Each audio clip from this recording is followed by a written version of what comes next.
আসসালামু আলাইকুম প্রিয় দর্শক, আমি আজকে আসছি এখানে একটা ছেলের বাড়িতে। আপনি দেখতে পাচ্ছেন ছেলে এবং ছেলের বাবা, এনারা আমাদের ডেকে নিয়ে আসছে।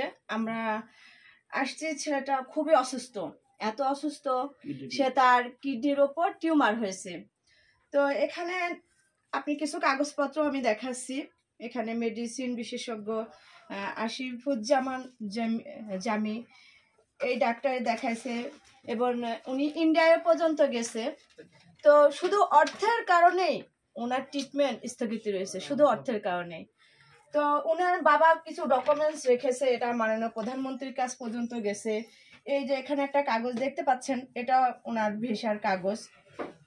তো এই অর্থের জন্যই ওনারা এত কষ্টে আছে।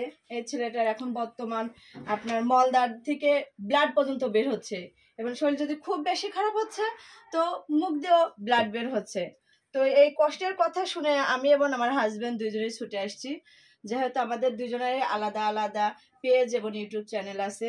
তো আমি চাচ্ছি দুজনের মাধ্যমেই, দুজনের পেজ এবং ইউটিউবের মাধ্যমেই যদি এই ছেলেকে বিত্তবান ব্যক্তি, দেশ এবং বিদেশে কিছু ব্যক্তি যারা সহৃদয়বান যদি আর্থিকভাবে সহযোগিতা করে এবং মাননীয় প্রধানমন্ত্রী যদি এই ছেলেকে সহযোগিতা করে, এর এই নতুন আবার জীবন ফিরে আসতে পারে। আমি মহান রাব্বুল আলামিনের কাছে এর জন্য দোয়া প্রার্থনা করছি, যেন এই ছেলে আবার সুস্থ হয়ে তার মা বাবার বুকে ফিরে থাকে। সবাই তো বোঝেন সন্তান হারানোর কষ্ট। তো আমি সবার কাছে আকুল আবেদন জানাচ্ছি এবং আরকে নিউজ 24 এই চ্যানেলের মাধ্যমেও জানাচ্ছি যেন এই ছেলেকে সহযোগিতার হাত বাড়িয়ে দেয়। এবার আমি ছেলেকে প্রশ্ন করতে চাচ্ছি যে ও কিছু বলুক ওর মুখ থেকে, ওর সমস্যাটা কি। আমার মেন সমস্যা আমার কিডনির উপর টিউমার। এই কারণে মানে দেখা যাচ্ছে গায়ে কোনো কোনো জ্বর থাকছে, জ্বর মাপলে 1-2 সপ্তাহ পরেই 102 বা 1 জ্বর ধরা পড়ছে। আর বেশিরভাগ অসুস্থ হচ্ছে এবং পেটে কামড় ধরে পোড়া দেহ কামড় ধরছে এবং দেখা যাচ্ছে বায়ুপথে রক্ত আসছে এবং সময়তে মুখ দেহ বিলাট দেখা দিচ্ছে। আর বেশিরভাগই অসুস্থ, সময়তে পোড়া দেহ, প্রচুর পরিমাণ ব্যথা থাকছে, মানে আমি সকালে উঠতেই পারছি না, এমন অবস্থা। যত দিন যাচ্ছে তার সাথেই মনে হচ্ছে আমি আর হাঁটতে চলতে পারছি না। তো আপনারা দর্শক শুনতে পারলেন সবুজের এই কষ্টের কথা। সবুজের বাবার মুখ থেকে শুনবো কিছু কথা। সবুজের বাবা দেখেন অনেক মেডিকেল সার্টিফিকেট নিয়েই বসে আছে সবুজের জন্য। এত সার্টিফিকেট একটা মানুষের এই অল্প বয়সের, খুব বেশি হলো 18 থেকে 19 বছর এই যুবকের বয়স, তার এই এত কাগজ দেখেন। তার বাবা তার সর্বস্ব শেষ করে দিয়েছে, তার অল্প একটু জমি ছিল সেটাও বিক্রি করে দিয়েছে। এখন দেখাচ্ছে ঘরে একটা ফ্রিজ আছে, টিভি আছে, সেটাও বিক্রি করতে যাচ্ছে। তো আমার এইটা দিয়ে তার ট্রিটমেন্ট ব্যবস্থা হয় না, কারণ খুবই ব্যয়বহুল ট্রিটমেন্ট।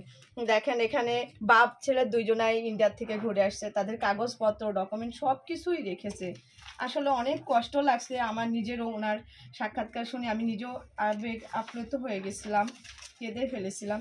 তো আপনার কাছে সবার কাছে আমার আকুল আবেদন। এবার ওনার বাবার মুখ থেকে শুনি, ওনার বাবা একটু বলুক।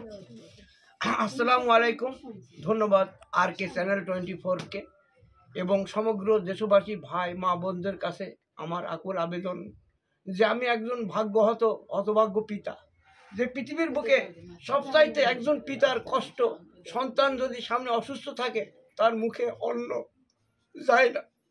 আর আমি বাংলাদেশের নামি দামি বঙ্গবন্ধু হাসপাতাল মেডিকেল, কুষ্টিয়া, রাজশাহী মেডিকেল বিশ্ববিদ্যালয় এবং অবশেষে ইন্ডিয়া অ্যাপোলোতে আমি ভিসা পাসপোর্ট করে ইন্ডিয়া অ্যাপোলো পর্যন্ত নিয়ে গেছি 2 বার। আর পরিশেষে কুষ্টিয়া জেলা প্রশাসক মহোদয় ইফতেখার রেজা, উনি একজন সহৃদয়বান ব্যক্তি, ওনার সহযোগিতায় আমি 34 পেজের একটি কাগজ উনি মাধ্যম হিসাবে প্রধানমন্ত্রী মুখ্য সচিব এবং দেখছেন আমার হাতে আছে বিভাগীয় কমিশনার, খুলনা বিভাগীয় কমিশনার হেলাল মাহমুদ, তিনি যাচাই বাছাই করে আমার কাগজটি অনুমোদন দেয় যে খুবই ব্যয়বহুল কিডনি টিউমার অপারেশন, যাচাই বাছাই শেষে যে সততা নিশ্চিত করে অনুমতি দেওয়া গেল এই ব্যয়বহুল অপারেশন করার জন্য বাংলাদেশের প্রধানমন্ত্রী এবং সচিববর্গ, মন্ত্রীবর্গদেরকে। তাই সেটা জেলা প্রশাসক ইফতেখার রেজা মোবাইল স্ক্রিনের মাধ্যমে প্রধানমন্ত্রী কার্যালয়ে পাঠাই, প্রধানমন্ত্রী মুখ্য সচিবের কাছে পাঠাই। 8টা মাস গত হয়ে গেল, আমি সেই থেকে একটি টাকাও আমি এখনো আমার ভাগ্যে জোটেনি আমার সন্তান সুস্থ করার জন্য। পরিশেষে মাহবুবুল হক হানিফ নির্বাচনের আগে আমার সমস্ত ডকুমেন্টস এবং আমার এই ফেরাল মাহমুদের যে যাচাই বাছাই ডকুমেন্টস এটা সহ 34 পেজের আরেকটি কাগজ উনি সিল সই করে প্রধানমন্ত্রীর হাতে দেয়। সে নিজে ফোনে বলে, তার ফোন নাম্বার আমার কাছে আছে, চাইলে আমি ফোন করে তার সততা আপনাদের জানাতে পারি। তাই এখন পর্যন্ত আমার ছেলের জন্য কোনো সহযোগিতা পাইনি, শুধুমাত্র যেটুকু পেয়েছি 1-2-4 হাজার টাকা আমাকে দিয়েছে জেলা প্রশাসক মহোদয় তার আকুল মর্জির জন্য, ওষুধ কিছু কেনার জন্য। এ পর্যন্ত আমার যা কিছু ছিল সব কিছু শেষ করে এখন আমি বস্তিহীন গৃহহীন হিসাবে আশ্রয়ের প্রকল্পে বসবাস করছি। বাদ বাকি গৃহে ছোট্ট এক টুকরো জিনিস আছে, সেটুকু বিক্রি করে চেষ্টা করছি সেগুলোকে বাঁচানো, কিন্তু ওটাতে আমার কোনো কাজ হবে না। তাই আপনাদের কাছে দেশবাসী ভাই মা বোনদের কাছে চ্যানেল 24 এর কাছে আকুল আবেদন যে আপনারা আমার সন্তানের জন্য আর্থিক সহযোগিতার হাত বাড়িয়ে দিবেন। তাও যদি দিতে আপনারা ব্যর্থ হন, একজন পিতার সবচেয়ে বড় কষ্ট পিতার কাঁধে সন্তানের লাশ।